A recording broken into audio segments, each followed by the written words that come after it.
हे का तूने फिर से जेंट्स के कपड़े निकाल कर ये लेडीज वाले कपड़े पहन लिए? तुझे मना किया था ना, तुझे ये नहीं पहनना है।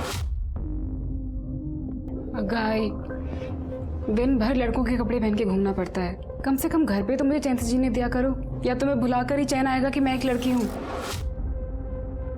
अगर तुझे पैसे कमाने हैं तो तुझे भूलना होगा कि तू एक लड़की है। अब तेरी शादी के लिए नया शिकार ढूंढना होगा।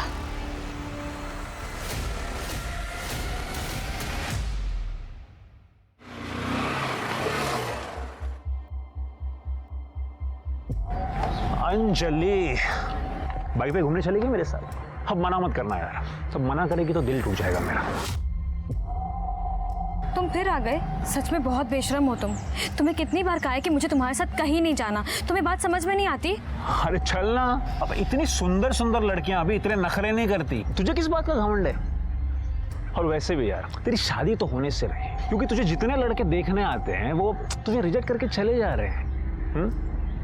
शक्ल देख अपनी और कदर कर मेरी, जो तेरे लिए पल के बिछाए बैठा हूं यहाँ। जितने मजे करने हैं ना कर ले मेरे साथ। अब चल जल्दी बैठ और कहीं निकल। आ गए मजे? क्या और मजे चाहिए? आइंदा मेरे आसपास भी भटके ना तो ऐसी सजा दूंगी कि जिंदगी भर याद रखोगे। छोड़ूंगा नहीं तुम्हें मैं। इस बात का अगर बदला नहीं लिया ना मैंने तो मेरा नाम भी अक्षय नहीं।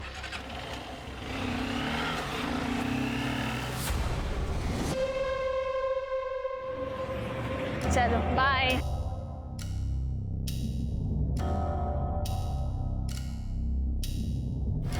मोहिनी ताई, मोहिनी ये विशाल अच्छा लड़का नहीं है। मैंने उसके बारे में बहुत गलत चीजें सुनी है। मेरी बात मान, उसका साथ छोड़ दे वरना बहुत पछताएगी। मोहिनी मेरी बात समझने की कोशिश कर। ऐसा ही बोलती तेरे बारे में, तू है ही मनूस। देखना खुद पछताएगी एक दिन जब तुझसे कोई शादी नहीं करेगा।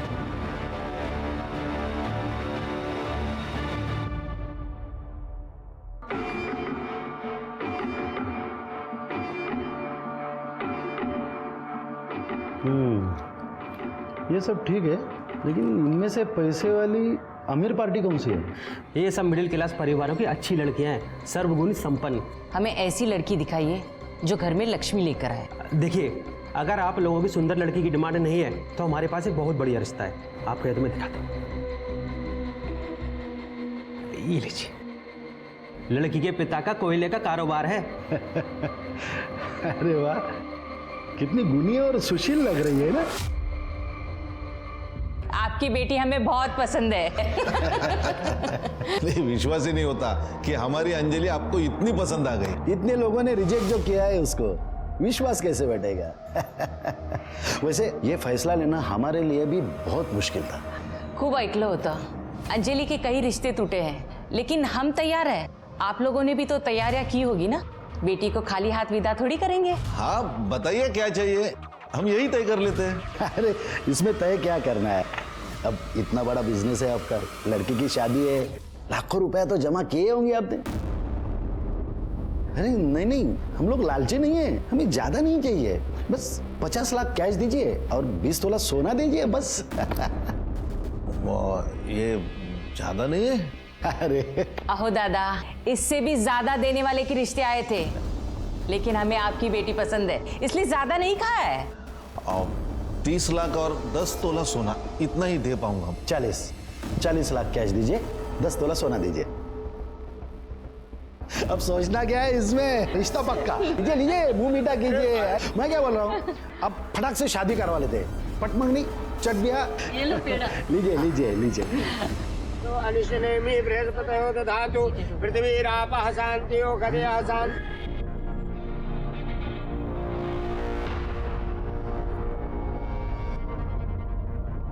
शिंदे, हाँ 20 लाख मिले, बाकी का पैसा? अरे बस कुछ दिन में मिल जाएंगे, आप बेफिक्र रहे। देखना। हाँ हाँ जरूर।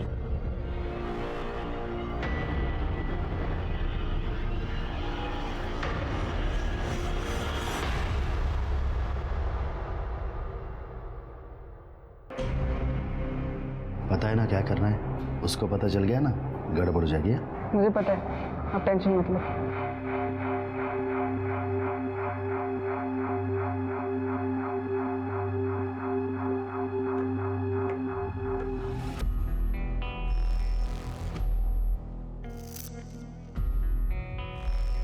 ऐसे ही आंखें बंद रखना,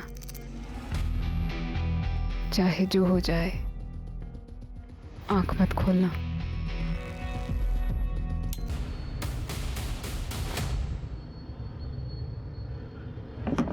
अरे भाभी जी लाइए, मैं पकड़ता हूँ, लाइए। क्या अरे, कर रहे आप हैं अकेले? रहने दीजिए, मैं कर लूंगी। अरे आप क्या क्या करोगे भाभी जी, हमें भी तो सेवा का मौका दीजिए। लाइए, मैं पकड़ता हूँ, आइए। भाभी जी, आपको पहले कभी देखा नहीं, या नए हो क्या? हो, कल्पना आई सोन, अभी शादी हुई है। अच्छा, सूरज भाऊ। भाभी जी, एक बात बोलूं, आप ना बिल्कुल मेरे बीबी जैसे दिखती है। हाँ, वो वहाँ गांव में और मैं यहाँ डंडा लेके खड़ा हूँ, चौकीदार का काम करता हूँ ना, इसीलिए आपको देख के ना उसी की याद आई। खरंच सांगतो है। ये दे दीजिए। Thank you.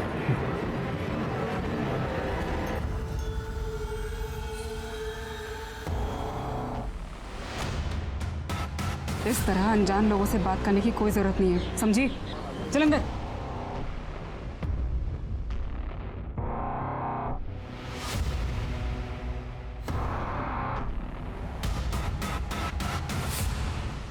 सर ये सब देख के तो सर। नमस्कार सर। हाँ सर, मैं अपने पड़ोसी के बारे में कुछ बोलना चाहता था। पहले अपने बारे में बता।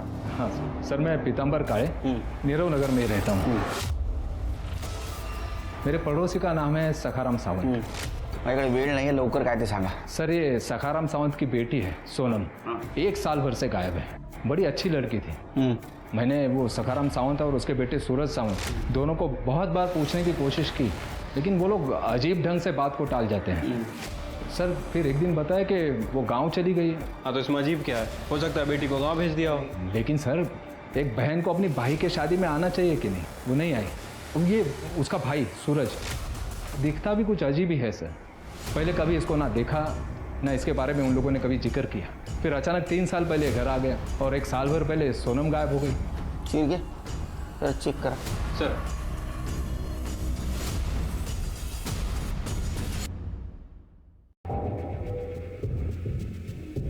ये सोनम है, हमारी बेटी। एक लड़के के साथ में भाग गई थी, 1 साल से पता नहीं चला उसका। लोगों को पता चल जाता तो हमारी बदनामी होती, इसलिए सोनम की भागने की बात हमने किसी से नहीं कही। और हाँ, अब हमारा उससे कुछ संबंध नहीं है, समझ लीजिए मर गई वो। सर, मेरी अंजलि से शादी होने के बाद बड़ी मुश्किल से घर में खुशियाँ वापस आई हैं। आप प्लीज़ सोनम के बारे में बात करके हमें और परेशान मत करिए। अच्छा, आप लोगों की सोनम से आखिरी बार मुलाकात कब हुई थी? मुलाकात तो छोड़िए साहब, 1 साल से हमारी उससे बात भी नहीं हुई।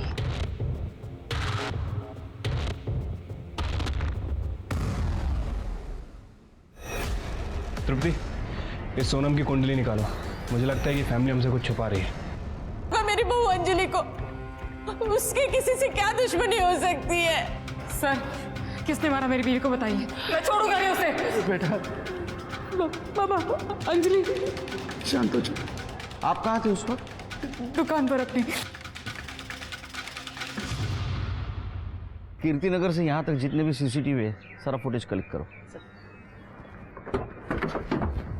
शिरके, तुम्हें अजीब नहीं लगता? जिस घर की बेटी 1 साल से गायब है, उसी घर की बहू की हत्या हो जाती है, वो भी इस तरह। सर, अजीब बात तो है। वैसे इस केस में एक और कॉमन लिंक है, कमलेश शिंदे। सर, ये अंजलि उसी कमलेश शिंदे की बेटी है जिसके गोडाउन में ये राजू काम करता था, और राजू की हत्या भी 2 महीने पहले ही हुई है। इन दोनों केसेस का आपस में जरूर कुछ ना कुछ संबंध है, लेकिन क्या?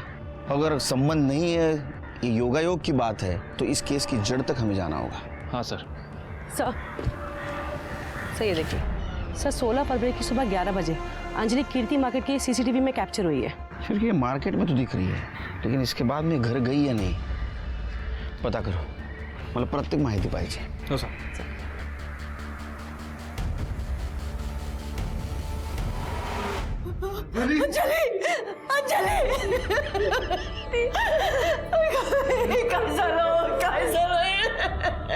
सब मुझे पता है, मेरी बेटी को किसने मारा।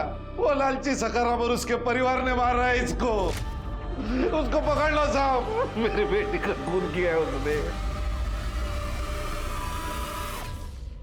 सर, उन कमीनों ने 40 लाख रुपए मांगे थे दहेज में, 20 लाख रुपए देने बाकी थे, इसीलिए उन कमीनों ने मेरे बेटी को मारा होगा। चलो चलो चलो। अरे शिंदे, बैठे बैठे चाय पी रहा है, अब इसको भी यहाँ पे बिठा और उसको चाय पिलाते बैठ। सखाराम जी क्या हुआ? बाकी के 20 लाख कब भेजेंगे? अगर नहीं भेज सकते ना तो इसको भी वापस नहीं भेजने का, समझे? मेहरबानी करा। सखाराम जी बात मानिए ना, 4-5 दिन में करता हूँ कुछ तो। जरा आएगा। 4 दिन के अंदर पैसा मिलना चाहिए, नहीं तो तुम्हारा हमारा संबंध खत्म। और एक बात, अगर पैसा नहीं मिला ना तो पूरा गुस्सा इस पे निकलेगा। माझ्याकडून खूप मोठी चूक झाली साहेब कि उन लालची लोगों के साथ मैंने अपने बेटे को वापस भेज दिया। उन्हें पकड़ लीजिए सर और सीधे जेल में डाल दीजिए। नहीं, हम इन्वेस्टिगेट करेंगे, आप जाओ। सर बाहर पीतांबर आया है, उसको भेजो। सर मी सांगितलं होतं ना तुम्हाला, अरे सावंत फैमिली बहुत अजीब फैमिली है। अभी कुछ दिन पहले इन्होंने अपनी बहू अंजलि को घर के बाहर निकाल दिया। सूरज, सूरज मुझे घर से मत निकालो, मैं कहाँ जाऊंगी? बाबा, मेरे बाबा पैसे दे देंगे। जब दे देंगे तो बता जाना जी। चल निकल। जब तक तेरे बाप से पैसे नहीं लाएगी ना तब तक इस घर के दरवाजे तेरे लिए बंद है, समझी? निकल यहाँ से। बाबा, सूरज, सूरज मैं तुम्हारे पाँव पड़ती हूँ, घर से मत निकालो, मैं कहाँ जाऊंगी? हट। सूरज, सूरज, सूरज।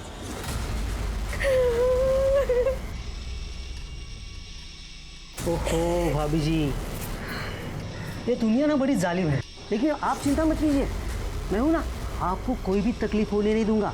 आप ना मेरे साथ चलिए, आइए ना, अरे आइए। हाथ मत लगाना मुझे। अरे भाभी दूर हटो। खूब समझती तुम्हारे घटिया इरादे। मदद चाहिए होगी ना तो अपने आई पापा के पास जाऊंगी। तुम निकलो यहाँ से, निकलो यहाँ से। अरे निकलो। सूरज, बाबा। सर वो बेचारी अंजलि कई घंटों तक घर के बाहर बैठे रोती रही, फिर इन लोगों ने उसे घर में लिया। सर बड़े कमीने लोग हैं ये। सर उस पर भरोसा मत कीजिए, वो एक नंबर का कमीना आदमी है। वो भी यही बोल रहा था आपके बारे में। आप मुझ पर विश्वास कीजिए ना सर। क्यों? एक तो वो अपनी बेटी की शादी मेरे बेटे से करवाना चाहता था, जब बात नहीं बनी तो इस तरह से बदला ले रहा है। चाय पानी का बंदोबस्त करो। हो बाबा। बैठो। कहो कैसे आना हुआ? वो छोड़ो, मेरी खूबसूरत लड़की को रिजेक्ट करके तुमने इस लड़की से अपने बेटे की शादी करा दी, क्यों? पता है कितना दहेज मिला है? अरे तो दहेज मैं भी देता ना। देखो सखाराम, पैसा ही सब कुछ नहीं होता। देख लेना सखाराम, तुम्हारा बेटा इस लड़की के साथ कभी खुश नहीं रहेगा। अभी भी देर नहीं हुई है, इसे रास्ते से हटा दो और मेरी बेटी को बहू बना लो। तभी से ये पीतांबर खुन्नस पाल कर बैठा है। मुझे तो लगता है उसने ही मेरी बहू का मर्डर किया होगा। सर, अंजलि की पोस्टमार्टम रिपोर्ट में उसके साथ रेप कंफर्म हुआ है सर। उसकी मौत 16 फ़रवरी को दोपहर 12 से 2 के बीच में हुई है। सर उसके साथ सावन के बारे में कुछ इन्फॉर्मेशन मिली? फिलहाल तो सर उसके बारे में कोई इन्फॉर्मेशन नहीं है। उसकी फोटो सभी जगह सर्कुलेट करवा दी है। वॉचमैन नितिन? सर वो वॉचमैन अंजलि के मर्डर वाले दिन से ही गायब है। उसका घर भी चेक किया है सर, सामान वगैरह कुछ नहीं है। शिरके वो मिलना जरूरी है, ढूंढो, अरेस्ट करो उसको। ठीक है सर। सर अंजलि के मोबाइल से इस केस के बारे में एक बहुत इंपॉर्टेंट इन्फॉर्मेशन मिली है, ये देखिए। और ये तो राजू है शिरके। अंजलि के मर्डर के 2 महीने पहले इसका मर्डर हुआ था। क्या अंजलि और राजू एक दूसरे को जानते थे? सर ये राजू के फ़ोन में अंजलि का फोटो इसके साथ मिलना, मतलब सर हो सकता है कि ये दोनों केस आपस में कनेक्टेड हों। शिरके, अंजलि की पहली बहुत उलझी हुई है। इसका मतलब ये अंजलि के बारे में सबको सब कुछ नहीं पता। एक काम करो, इसके ससुराल और मैके को खंगालो, इसके बारे में कुछ ना कुछ इन्फॉर्मेशन जरूर मिलेगी। ठीक है सर।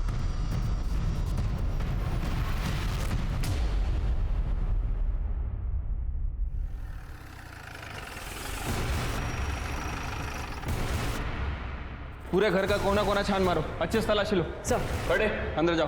अरे साहब ये क्या चल रहा है? 16 फ़रवरी को 12 से 2 के बीच कहाँ थे आप लोग? आते मतलब घर पे ही थे। सूरज कहाँ था? हमारी किराने की दुकान है, मैं वहीं पर था।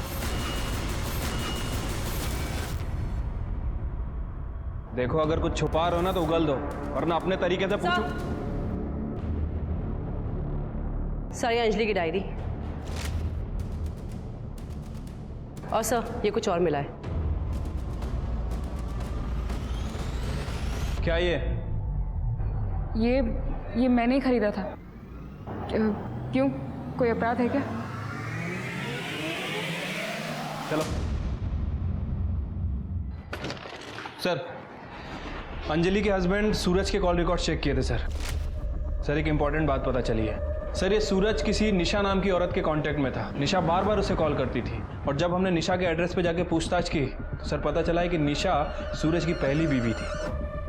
5 साल पहले ये सावंत फैमिली आदर्श नगर में रहती थी और सर ये सावंत फैमिली के घर से अंजलि की डायरी मिली है। बहुत कुछ लिखा है इसने उसमें। राजू देखो, मैं तुम्हारी पसंद की मिठाई लेकर आई हूँ। मेरी पसंदीदा मिठाई तो तुम हो। बैठो। राजू पता है, कल मुझे लड़के वाले देखने आए थे और हमेशा की तरह रिजेक्ट करके चले गए। तो अच्छा हुआ ना, वो तुम्हें पसंद कर लेते तो मैं जी नहीं पाता। अंजलि, मैं तुम्हें खो कर ना जी नहीं पाऊंगा। तुम सिर्फ मेरी हो। अंजलि! बाबा बाबा तेरे औकात कैसे? औकात में रह। मेरे अंजलि की तरफ हाथ उठाकर देखा कैसे तूने? बाबा उसकी कोई गलती नहीं है। बाबा बाबा लगा के रखा है। चल घर पे।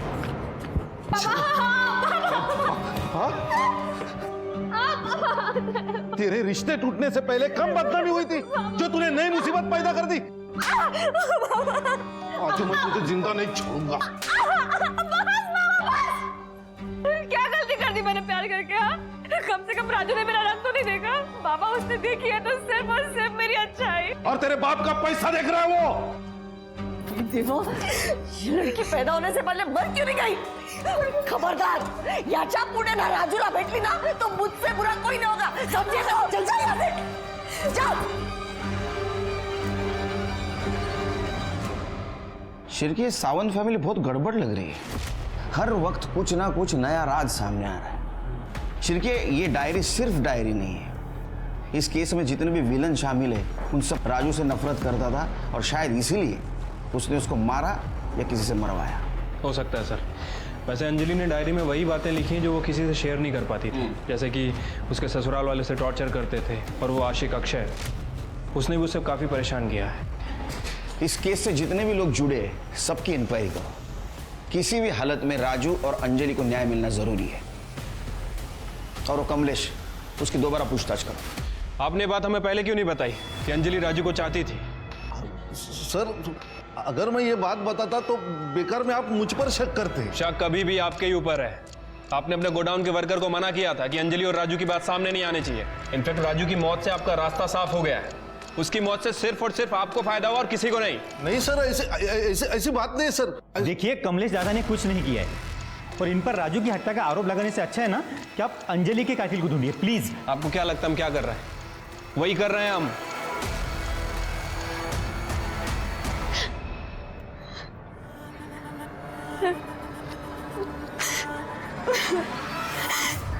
I'm sorry, दीदी।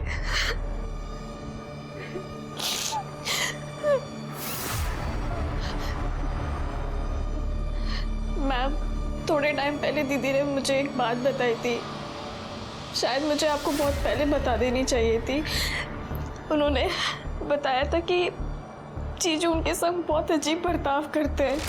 जैसे संबंध बनाते वक्त उन्होंने आज तक उनके सामने कपड़े नहीं उतारे और उन्हें कहते थे कि अपनी आंख बंद रखो। बड़ी अजीब बात है। पति पत्नी के बीच में इतना पर्दा कहाँ होता है? कुछ और बताया उसने तुम्हें? नहीं मैम, पर दीदी को बहुत अजीब फीलिंग आती थी सूरज जीजू से। उन्हें ऐसा लगता रहता था कि जैसे जीजू उनसे कोई बहुत बड़ी बात छुपा रहे हैं। ये सूरज कहीं लड़की तो नहीं है सर, क्योंकि उसके हाव भाव देख के मुझे कुछ ठीक नहीं लगा। तुम्हें भी शक हुआ ना शिरके? मुझे भी पहली बार जब देखा उसको शक हुआ। वो है लड़की लेकिन दुनिया के सामने लड़का बन के घूम रहा है। सर, हमें उसका मेडिकल टेस्ट कराना चाहिए। नहीं शिरके, कानून ये करने की इजाजत नहीं देगा क्योंकि हमारे पास कोई पक्का सबूत नहीं है।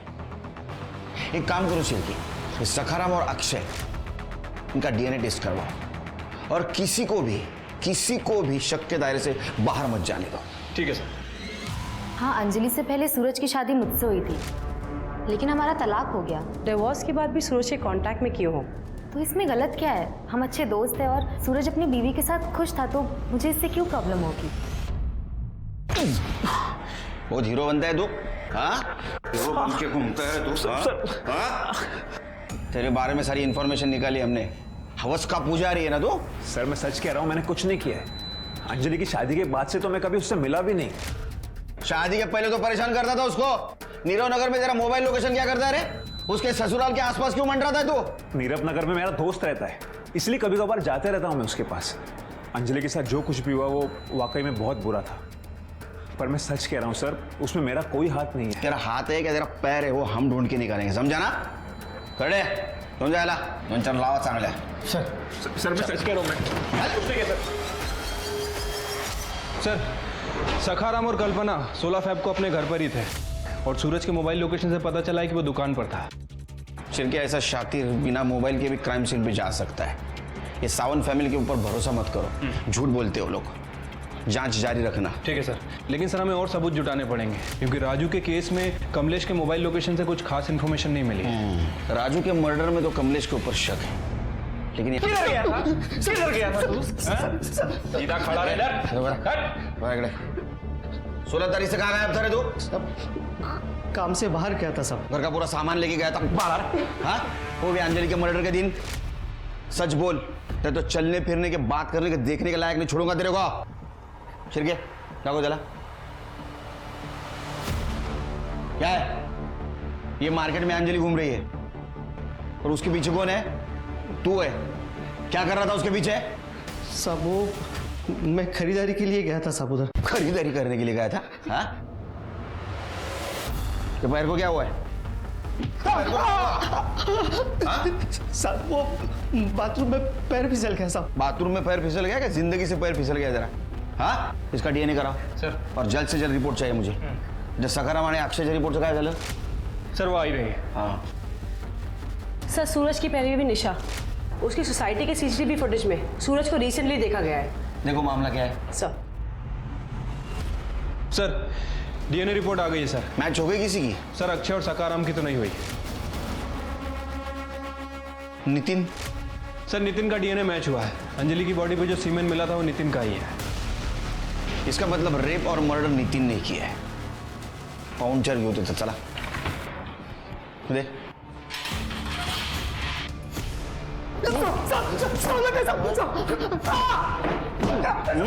ये तो प्रूव हो गया कि तूने अंजलि का रेप किया।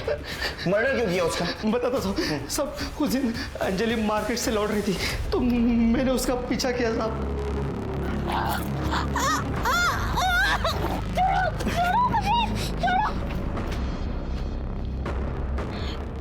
तुम्हारी इतनी हिम्मत? हाँ? अभी मेरी हिम्मत की देखिए किधर तूने। बहुत तरसा है तूने। छोड़ो मुझे, छोड़ो, छोड़ो, छोड़ो मुझे।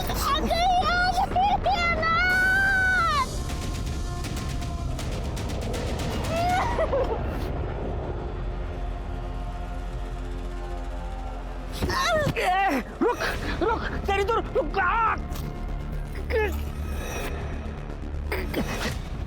सब वो पुलिस को सब बता देगी।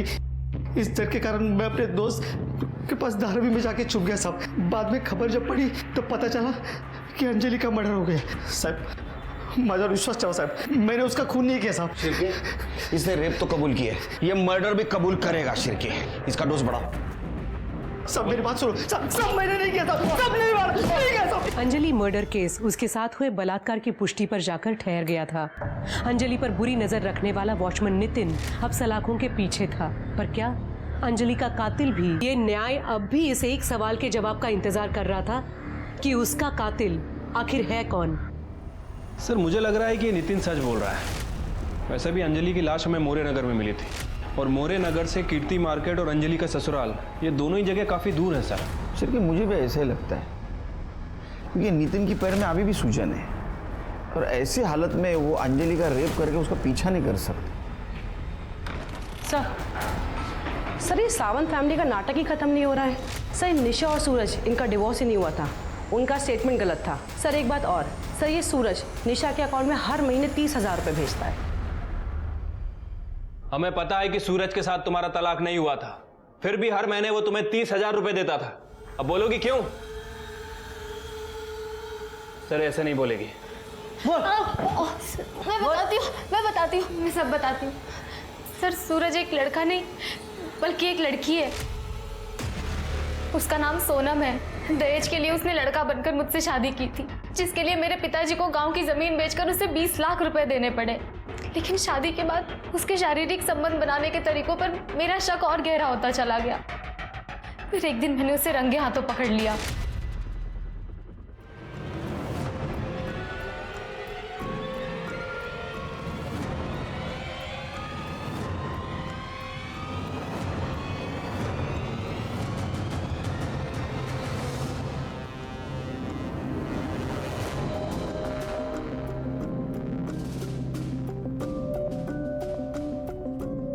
तू यही ढूंढ रही है ना? अली कब तक लड़का बनने का नाटक करके बेवकूफ बनाएगी? सूरज अपने लड़की होने की बात राज रखने के लिए मुझे हर महीने पैसे देता है, लेकिन मेरे पिता ने शादी पर जितना खर्च किया है वो सब मैं उससे वसूल कर रहूंगी। इसका मतलब इस साजिश में तुम सूरज के साथ शामिल हो? ये सब क्यों होने दिया? तुम पुलिस के पास भी आ सकती थी।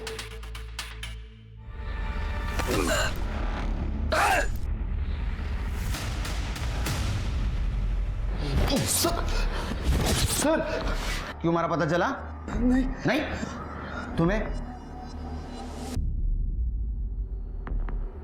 तुमको तो पता चला होगा। अरे बाप, उसकी शादी करवा देंगे और खुद दहेज ले लेंगे। वैसे ही किया सर हमने, लेकिन वो अंजलि को हमने नहीं मारा सर।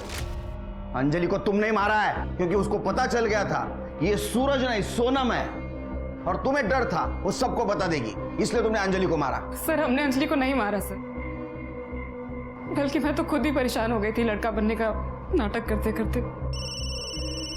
सर एक मिनट। हेलो, क्या?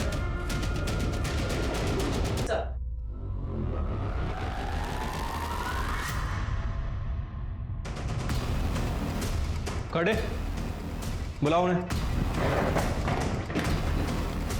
ये आपके घर में तो ऐशो आराम के सब सामान है। ये दगड़ू को पगार कितनी मिलती थी?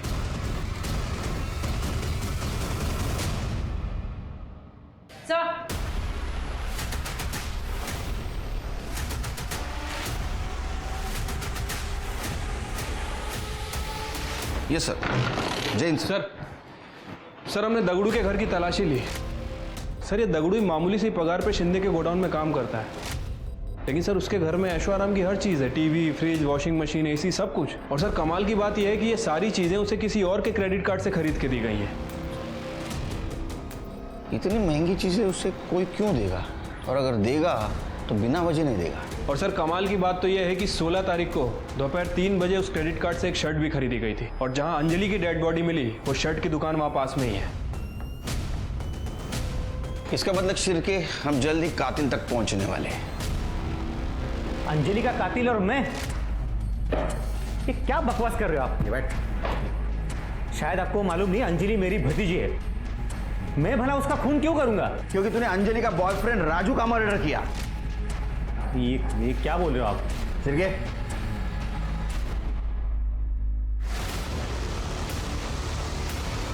मेरा वीडियो?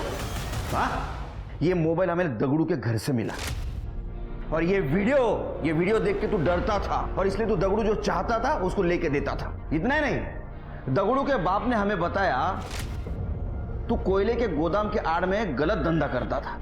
हाँ, तेरा नसीब अच्छा था रे, तू 3-4 मोबाइल यूज करता था, इसलिए तू जल्दी ट्रेस आउट नहीं हुआ हमको। अब बता अंजलि को क्यों मारा? क्या सबूत है आपके पास कि मैंने? सबूत चाहिए तेरे को? याद कर, जब तूने अंजलि को मारा तो ब्लड के छींटे तेरे शर्ट पे उड़े थे, आया याद? फिर तूने क्या किया? तो एक दुकान में गया, वहां तूने एक शर्ट खरीदी और वहां कार्ड स्वाइप किया। वो कार्ड स्वाइप किया जो कार्ड स्वाइप करके तू दगड़ू को चीजें लेके देता था। हम वो दुकान में पहुंचे, तेरा नसीब खराब था, तूने वहां से एक शर्ट तो खरीदी लेकिन पुरानी शर्ट वहीं छोड़ गया, और वो दुकानदार ने वो शर्ट स्टोर रूम में रखी थी। और चाहिए सबूत? और चाहिए सबूत? नहीं साहब, बता दो सब। बता साहब, मैं कमलेश दादा के कोयले के गोडाउन में चुपके से ड्रग्स का धंधा करता था।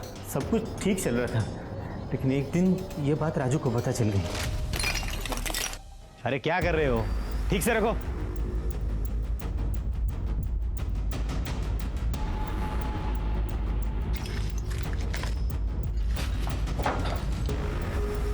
देख राजू, अपने काम से काम रख, समझा?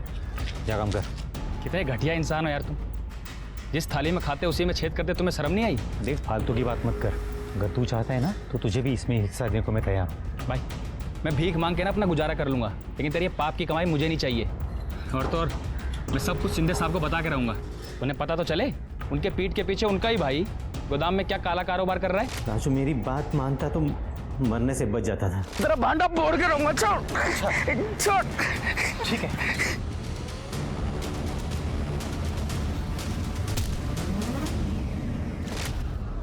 अंजलि को क्यों मारा? सब एक दिन अंजलि अचानक मायके आई थी और मुझे ये बात मालूम ही नहीं थी वो घर पे है। देख दगड़ू, अगर मुझे ब्लैकमेल करने की कोशिश की ना तो तू बहुत पछताएगा। ड्रग्स सप्लाई के मामले में तुझे जो तेरा हिस्सा मिल रहा है ना, तू उसी में खुश रहे, समझा? और हाँ, राजू की हत्या का मामला अगर सामने आया तो तुझे क्या लगता है तू बच जाएगा? मेरे साथ तू भी फंसेगा। चल रखता हूं।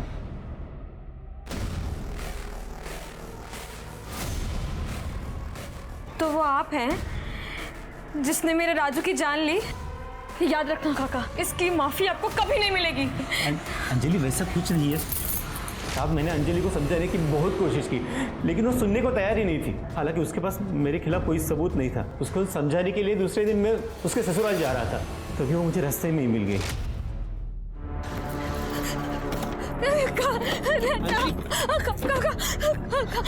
अंजलि क्या हुआ? काका बताओ मुझे, किसने किया ये सब? काका एक आदमी ने मेरी जिंदगी बर्बाद कर। तुम गाड़ी में बैठो, मैं सब कुछ ठीक कर लूंगा। नहीं, आप मुझे जीना ही नहीं है काका। अंजलि तुम गाड़ी में बैठो, चलो।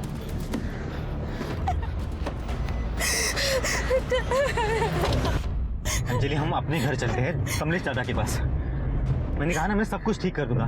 तुम जैसे खूनी से तो मुझे मदद चाहिए ही नहीं। तुमने मुझसे मेरा राजू छीन लिया। सबने मुझे बहुत तकलीफ दी है। सब के सब जेल जाओगे तुम लोग। चुप, वरना तेरी आवाज भी हमेशा के लिए बंद कर दूंगा, समझी? इसे राजू का क्या? हाँ, वैसे मुझे भी मार दोगे ना? मैं तुम्हें नहीं छोड़ूंगी। अंजलि! तुमने मुझसे मेरा राजू छीन लिया। अंजलि! उधर नीचे, उधर। पुलिस को बताएगी। नहीं। और फिर दगड़ू भी ये वीडियो दिखाकर मुझे ब्लैकमेल कर रहा था, तो मैंने उसे भी मार दिया।